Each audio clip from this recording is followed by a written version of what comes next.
Hello friends नमस्कार समस्त को शुभ सकाळ।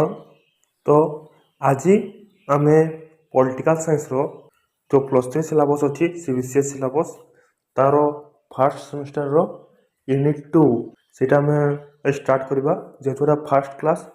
तो सिलेबस स्ट्रक्चर रे मुझे देन तुम मैंने जोटा पढ़ापी कह से अनुसार मु क्लास नेबी ठीक अच्छे।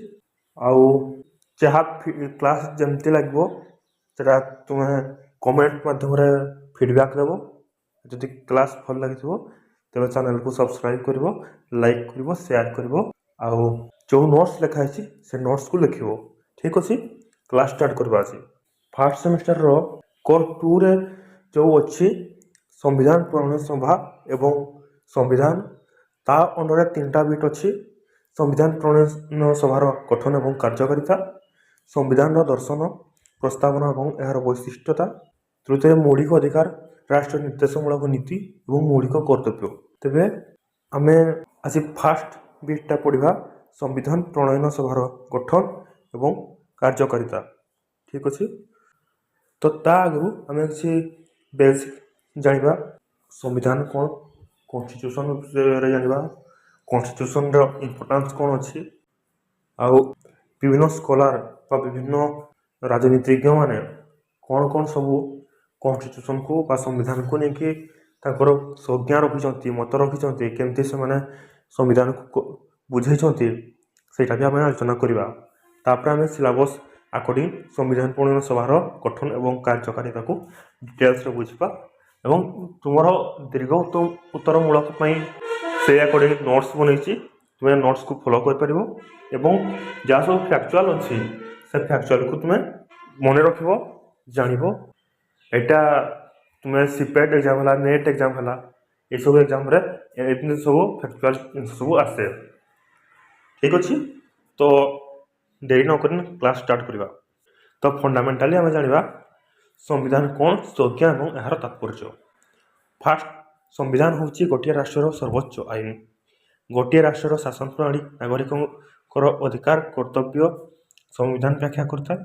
संविधान केतेक धारा अनुसूची और अध्याय को नहीं गठित होता है निर्मित होता है। तो ये कहगला जे संविधान हूँ गोटे राष्ट्र सर्वोच्च आईन। गोटे राष्ट्र किपरि चलो से संविधान निर्धारण कर संविधान पर आ कौन सी आईन नहीं किसी राजनीतिज्ञ बा विशेषज्ञों द्वारा गोटे राष्ट्र पर जो संविधान बा जो आईन निर्मित हो सर्वसम्मतिक्रम जो आईन निर्मित होम संविधान कहीपर एवं सेठी जो सब धारा जो सब व्यवस्था थी आर्टिकल टू आर्टिकल जहाँ जहाँ नियम थी से नियम मुताबिक नागरिक मान अधिकार कर्तव्य वर्णना कर सहित से ही धारा अनुसूची अनुसार सरकार को द्वारा लोकनीति तैयारी होता है ठीक अच्छे। तापरे गोटे राष्ट्र शासन प्रणाली नागरिकों अधिकार कर्तव्य संविधान व्याख्या करता है। ये कहवा कथा गोटे राष्ट्र को प्रकार शासन चलती राष्ट्रपति शासन चली प्रधानमंत्री शासन चलती बा एक छत्रवाद शासन चलती संविधान नियम रू ही जना पड़ता है एवं सेटा केते नमनीय कि अनमनीय लिखित कि अलिखित संविधान गठन से जना पड़ो। नागरिकों अधिकार कर्तव्य संविधान व्याख्या करता है जमती कि आम भारत रे मौलिक अधिकार उपभोग करुचे शिक्षागत अधिकार उपभोग करुचे निजर एमती विभिन्न अधिकार अच्छी जोटा को आम उपभोग करुचे एवं कर्तव्य विषय आम मौलिक कर्तव्य चतुर्थ क बा 4 ए पार्ट रे विषय सब लिखाई कही संविधान कही को आईपीसी किंबा बीएनएस एमाने कही संविधान सब लिखाई। संविधान केतेक धारा अनुसूची और अध्याय को नहीं गठित होता है। मूलतः संविधान रे आमर 395 धारा 8टी अनुसूची और 22टी अध्याय थिला मान पार्ट अंश। वर्तमान सारा बढ़ी के 448टा धारा होती 12टी अनुसूची होती एवं 25टा अंश पार्ट यही सब रही गोटे संविधान हम से संविधानटा स्ट्रक्चर देव आ लोक मान ତା ବୁଝିବାରେ ଇଣ୍ଟରପ୍ରେଟ୍ କରିବାରେ ସାହାଯ୍ୟ ହେବ। ତାପରେ ସେହିପରି ଭାରତୀୟ ସମ୍ବିଧାନ ମୂଳତଃ 395ଟି ଧାରା, 8ଟି ଅନୁସୂଚୀ ଏବଂ 22ଟି ଅଂଶରେ ବିଭାଜିତ ହୋଇଛି, ଯାହାକି ବିଶ୍ୱର ଦୀର୍ଘତମ ସମ୍ବିଧାନ ବୋଲି ସୂଚିତ କରିଥାଏ। ସମ୍ବିଧାନକୁ ପ୍ରଣୟନ କରିବା ପାଇଁ ବାହାର ପ୍ରସ୍ତୁତି ନିମନ୍ତେ ଏକ ସଭା ବା ବିଶେଷଜ୍ଞମାନଙ୍କ ସମ୍ମିଳନ ଆବଶ୍ୟକ ହୋଇଥାଏ, ଯାହାକୁ ସମ୍ବିଧାନ ପ୍ରଣୟନ ସଭା ବୋଲି କୁହାଯାଇଥାଏ। ତ ଏଇ ଡିଫିନେସନ୍ଟା ଇମ୍ପୋର୍ଟାଣ୍ଟ, ଏକ୍ଜାମ୍ରେ ଏଇଟା ପଡ଼େ।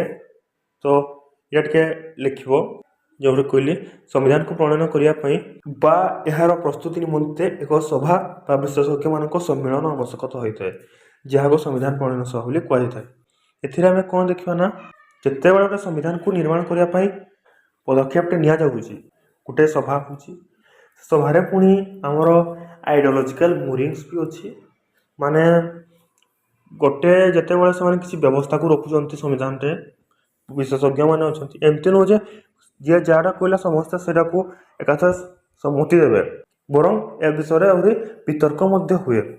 କିଛି ବିଚାରଧାରାର ବିଶେଷଜ୍ଞମାନେ କହିବେ ନାଇଁ ଏମିତି ହେବା କଥା, ସେମାନେ କହିବେ ସେମିତି ହେବା କଥା, ଏଇଟା ହେଲେ ରାଷ୍ଟ୍ର ଲୋକମାନଙ୍କ ପାଇଁ ଏଇଟା କ୍ଷତି ହେବ, ମାନେ ଅଧିକାର ହାସଲ କରିପାରିବେ ନାହିଁ, ସେମାନଙ୍କୁ କର୍ତ୍ତବ୍ୟ ପାଇପାରିବେ ନାହିଁ, ଏମିତି ବହୁତ ସବୁ ଚାଲିଥାଏ। ତ ମାନେ ଗୋଟେ ସଭା ହେଇଥାଏ, ଆମେ ଆଗକୁ ଯାଇକରି ପଢ଼ିବା ଭାରତର ସମ୍ବିଧାନ କେମିତି ତିଆରି ହେଲା, ଆଉ ସମ୍ବିଧାନ ପ୍ରଣୟନ ସଭା କେମିତି ତିଆରି ହେଲା, ସମ୍ବିଧାନ ପ୍ରଣୟନ ସଭା ଆଗକୁ କେମିତି ଯାଇକି ସମ୍ବିଧାନଟେ ତିଆରି କଲା।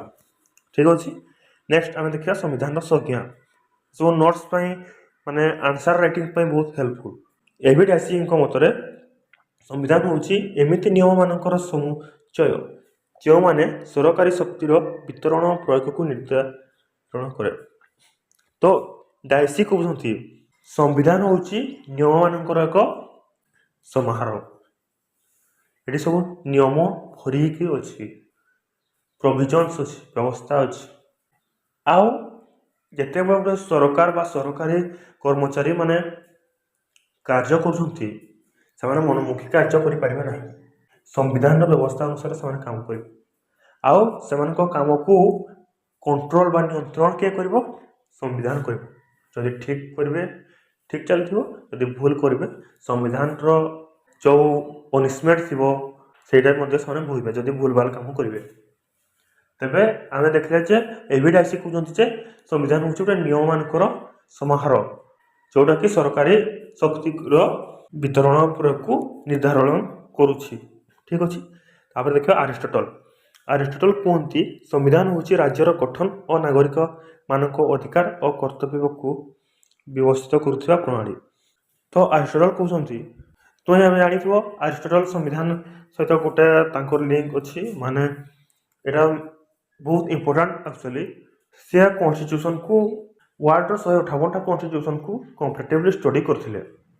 ଠିକ୍ ଅଛି, ଷ୍ଟଡି କରିଥିଲେ, କାହିଁକି ଷ୍ଟଡି କରିଥିଲେ ନା ସେ ବେଟର ଫର୍ମ ଅଫ୍ ଗଭର୍ଣ୍ଣମେଣ୍ଟକୁ ଫାଇଣ୍ଡ ଆଉଟ୍ କରିବା ପାଇଁ କରିଥିଲେ। ଆଉ ସେ 6 ପ୍ରକାର ଗଭର୍ଣ୍ଣମେଣ୍ଟ ବି ପାଇଥିଲେ। ଛାଡ଼, ସେ ବହୁତ ଡିପ୍ କନସେପ୍ଟ, ଯେତେବେଳେ ଆମେ ୱେଷ୍ଟର୍ଣ୍ଣ ପଲିଟିକାଲ ଥଟ୍ ପଢ଼ିବା ସେତେବେଳେ ଏସବୁ ଜିନିଷକୁ ଡିପଲି ପଢ଼ିବା। ଠିକ୍ ଅଛି, ତ ନେକ୍ସଟ ଆମେ ତାଙ୍କ ସଂଜ୍ଞାକୁ ଟିକେ ଆନାଲାଇଜ କରିଦେବା। ଆରିଷ୍ଟଟଲ କୁହନ୍ତି ସମ୍ବିଧାନ ହେଉଛି ରାଜ୍ୟର ଗଠନ ଓ ନାଗରିକମାନଙ୍କର ଅଧିକାର କର୍ତ୍ତବ୍ୟକୁ ବ୍ୟବସ୍ଥା କରୁଥିବା ପ୍ରଣାଳୀ। ତ ସମ୍ବିଧାନ ଗୋଟେ ପ୍ରଣାଳୀ, ସମ୍ବିଧାନ ଗୋଟେ ଏମିତି ପ୍ରଣାଳୀ ଯିଏ ରାଜ୍ୟର ଗଠନକୁ ବ୍ୟବସ୍ଥିତ କରୁଛି, ତା ସହିତ ନାଗରିକଙ୍କର ଅଧିକାର କର୍ତ୍ତବ୍ୟକୁ ମଧ୍ୟ ବ୍ୟବସ୍ଥିତ କରୁଛି, ମାନେ ବ୍ୟବସ୍ଥା ଦେଉଛି ରାଜ୍ୟର ଗଠନ କେମିତି ହେବ, ପାୱାର ଡିସେଣ୍ଟ୍ରାଲାଇଜ ହେବ କି ନାହିଁ, ଯଦି ହେବ କେଉଁ ଲେବୁଲରେ ହେବ। ଆମର ଯେମିତି ଆମେ ଗୋଟେ କଣ୍ଟ୍ରି ହେଲେ ତାପରେ କିଛି ଷ୍ଟେଟ୍ ବି ଆସିଲେ, ଷ୍ଟେଟ୍କୁ ପ୍ରୋଭିନ୍ସ ବି ମିଳିଲା। ତ ଆରିଷ୍ଟଟଲ କହୁଛନ୍ତି ସମ୍ବିଧାନ ନାଗରିକମାନଙ୍କର ଅଧିକାର କର୍ତ୍ତବ୍ୟକୁ ନିଶ୍ଚିତ କରୁଛି, ସେମାନଙ୍କୁ ବ୍ୟବସ୍ଥା ଦେଉଛି। ଏମିତି ନୁହଁ ଯେ ଆମେ ଖାଲି କହି ଦିଆଯାଉଛି ଯେ ନାଗରିକମାନଙ୍କୁ ଆମେ ଅଧିକାର ଦେଇଛେ, ସେମିତି ନୁହଁ, ଆମର ମୌଳିକ ଅଧିକାର ବି ରହିଛି। ଭାରତୀୟ ସମ୍ବିଧାନରେ ମୌଳିକ ଅଧିକାର ରହିଛି। ଆଉ ଯେଉଁ ଅଧିକାର ଅଛି ଆର୍ଟିକଲ 12ରୁ 35 ପାର୍ଟ 3, ଏଥିରେ ସବୁ ପ୍ରକାର ଅଧିକାର ଦିଆଯାଇଛି, ମୌଳିକ ଅଧିକାର, ଯେଉଁଟାକି ଲିଗାଲି ଏନଫୋର୍ସେବୁଲ, ଜଷ୍ଟିଫାଇବୁଲ ହେଲା। ଆଉ କର୍ତ୍ତବ୍ୟ ବିଷୟରେ ବି କୁହାଯାଇଛି। ଏମିତି ନୁହଁ ଆମେ ଖାଲି ଅଧିକାର ନେବା, ଗୋଟେ ନାଗରିକକୁ ଗୋଟେ ପକ୍ଷରେ ଅଧିକାର ନେଲା ବେଳେ ଆଉ ଗୋଟେ ପକ୍ଷରେ କର୍ତ୍ତବ୍ୟ ବି ମଧ୍ୟ କରିବା ପାଇଁ ପଡ଼ିବ। ସେ କଥା ସମ୍ବିଧାନରେ ମଧ୍ୟ କୁହାହେଇଛି। ଆଉ ରାଜ୍ୟର ଗଠନ ମାନେ ସେ ରାଜ୍ୟ ପାଇଁ ଯେମିତି କହୁଥିଲି ଟିକେ ଆମର ରାଜ୍ୟ ଦେଶ ଅଛି, ରାଜ୍ୟ ମାନଙ୍କୁ କରାଯାଇଛି ପାୱାରଟା ଡିସେଣ୍ଟ୍ରାଲାଇଜ୍ କରାଯାଉଛି। ତାପରେ ପଞ୍ଚାୟତିରାଜ ସିଷ୍ଟମ ଅଛି, ମ୍ୟୁନିସିପାଲିଟି ରହୁଛି। ଆଉ ଯୋଉଠି ନାଇଁ ହେଇପାରିବ ଯେମିତିକି ଅଟୋନମସ୍ ଡିଷ୍ଟ୍ରିକ୍ଟ କଥା କୁହାଯାଉଛି ନର୍ଥ ଇଷ୍ଟ ଷ୍ଟେଟ୍ ମାନଙ୍କରେ। ତ କ୍ଲିଅରଲି ସବୁ ବର୍ଣ୍ଣନା କରାଯାଇଛି ଆଉ ଏଇଟାକୁ ସମସ୍ତେ ମାନିବା ପାଇଁ ବାଧ୍ୟ ମଧ୍ୟ। ଏଇ କଥା ଆରିଷ୍ଟଟଲ କହିଛନ୍ତି। ଠିକ୍ ଅଛି। ଦେନ୍ ଗାର୍ନର କଥା ଆମେ ଦେଖିବା। ଗାର୍ନର କହିଛନ୍ତି ଯେ ସମ୍ବିଧାନ ହେଉଛି ସେହି ମୂଳ ଆଇନ ଯାହାଦ୍ୱାରା ରାଜ୍ୟର ସଂଗଠନ, ସରକାରର ଶକ୍ତି ଓ ସୀମା ନିର୍ଦ୍ଧାରିତ ହୁଏ। ସେ ବି ସେଇ କଥା କହିଛନ୍ତି, ରାଜ୍ୟର ସଂଗଠନ କଥା କହିଛନ୍ତି, ସରକାରର ଶକ୍ତି ଆଉ ସୀମା ନିର୍ଦ୍ଧାରିତ ହୁଏ।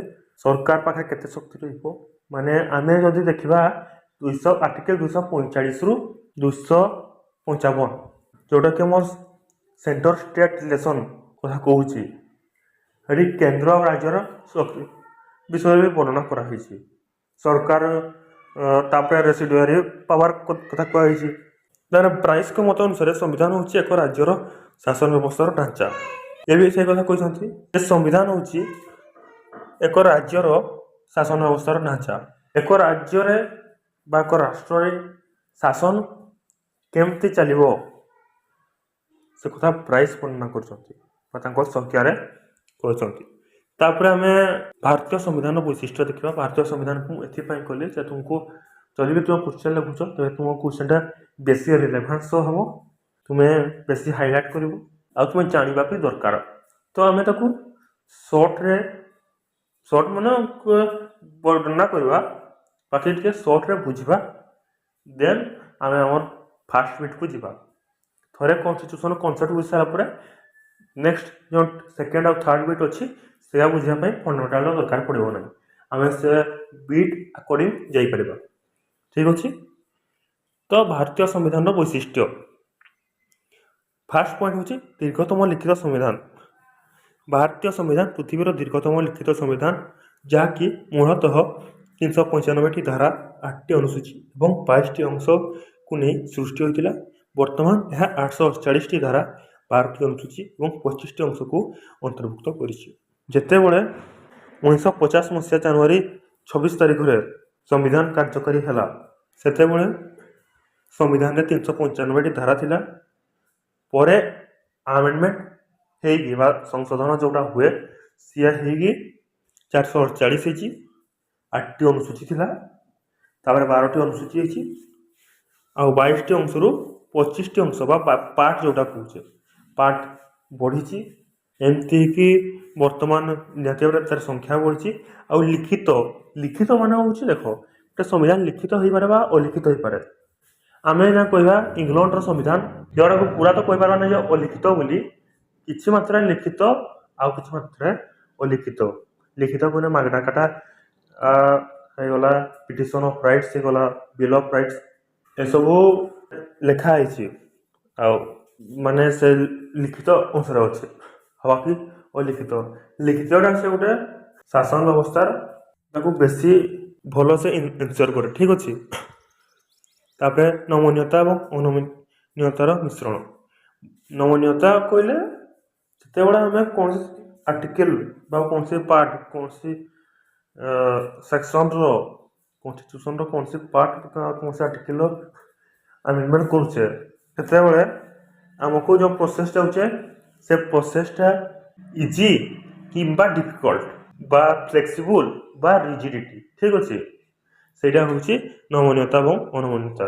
ବାକି ଆମର କନଷ୍ଟିଟ୍ୟୁସନରେ ଦୁଇଟା ସାରା ମିଶିଛି, କହିବାର ନାହିଁ ଯେ ସମ୍ପୂର୍ଣ୍ଣ ନମନୀୟ ବା ସମ୍ପୂର୍ଣ୍ଣ ଅନମନୀୟ, ମିଶ୍ରଣ ଅଛି। କେମିତି ମିଶ୍ରଣ ଅଛି ସେଟା ବି ମୁଁ କହିବି।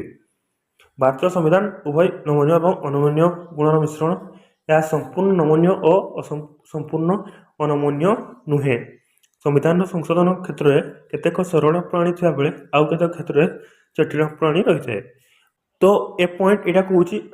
ତ ଯଦି ଆମେ ନମନୀୟ ଗୁଣ କଥା କହିବା, କୌଣସି ରାଜ୍ୟର ସୀମା ନିର୍ଦ୍ଧାରଣ ହେଇଗଲା, ନା ତାର ନାମକରଣ ହେଇଗଲା, ଯେଉଁଟାକି ଆର୍ଟିକଲ 2-3 ଆମେଣ୍ଡମେଣ୍ଟ ହୁଏ, ସେ କ୍ଷେତ୍ରରେ ସିମ୍ପୁଲ ମେଜରିଟି କାମ କରେ ଆମେଣ୍ଡମେଣ୍ଟ କରିବା ପାଇଁ। ଠିକ୍ ଅଛି।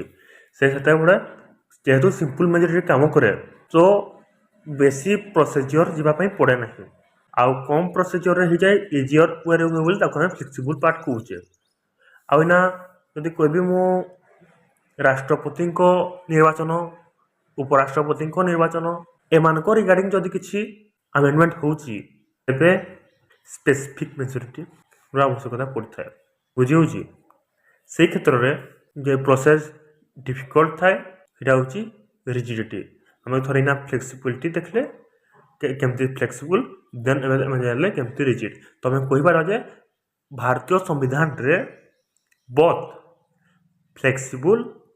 फ्लेक्सिबिलिटी आउ रिजिडिटी मिसिकी अच्छी ठीक अच्छे। नेक्स्ट फीचर देखा भारतीय संविधान राष्ट्र को केत निर्देश देता है जहाँ जनमंगल राष्ट्र हेबार साहाय्य करता है या राष्ट्रीय निर्देशमूलक नीति कहुए आम संविधान चतुर्थ भाग में राष्ट्रीय निर्देशमूलक नीतिर वर्णना करा सामाजिक और अर्थनैतिक विकास राष्ट्र सामाजिक और अर्थनैतिक विकास करने अवस्था कराई जेहेतु भारत जनमंगल राष्ट्र हाँपाई चाहूँगी जनमंगलकारी लोकनीति रे विश्वास रखे से